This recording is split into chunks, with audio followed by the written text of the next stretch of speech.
کیمیائے سعادت پارٹ 91۔ لیکن دونوں پاؤں کو نیچے سے داہنی کی طرف نکالے اور بایاں چوتڑ زمین پر رکھے۔ پہلے تشہد میں اللہم صلی علی محمد وعلی آل محمد، اے اللہ رحمت بھیج اوپر حضرت محمد صلی اللہ علیہ وآلہ وسلم کے اور اولاد حضرت محمد صلی اللہ علیہ وآلہ وسلم کے، کہہ کر اٹھ کھڑا ہو۔ پھر دوسرے تشہد میں تمام درود اور دعائے مشہورہ پڑھے۔ السلام علیکم السلام علیکہ، السلام علیکم ورحمۃ اللہ وبرکاتہ، تم پر سلام، ترجمہ تم پر سلام اور اللہ کی رحمت ہو، اس کی برکتیں نازل ہو، یہ کہے اور داہنی طرف اس طرح منہ پھیرے کہ جو کوئی اس کے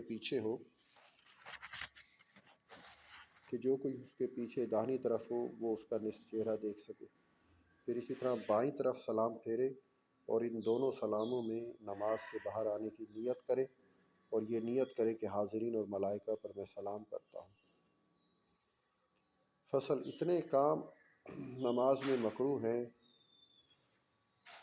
وہ ہیں بھوک، پیاس، غصہ اور پائخانہ پیشاب کی حاجت کے وقت،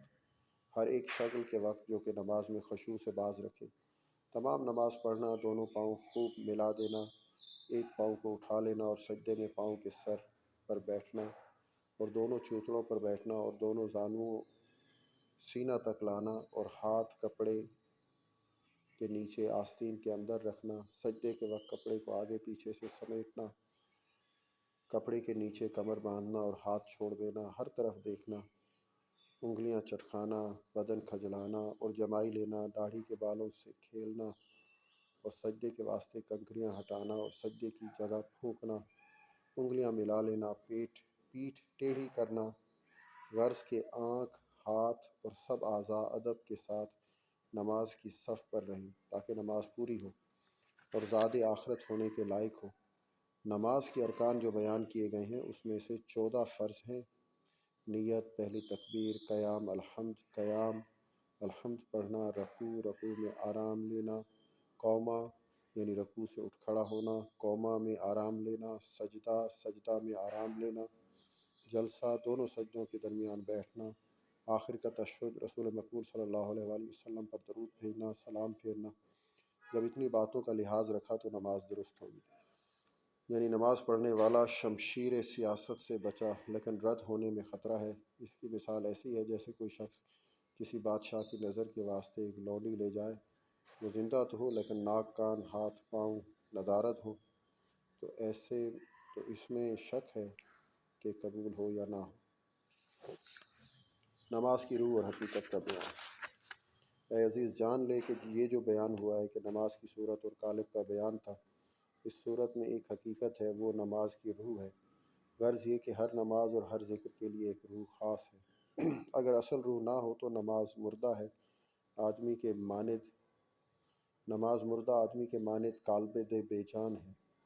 اور اگر اصل روح ہو تو لیکن اعمال اور آداب پورے نہ ہو تو نماز اس آدمی کے مثل ہے جس کی آنکھیں نکل گئی ہوں اور ناک کان کٹے ہوئے ہیں،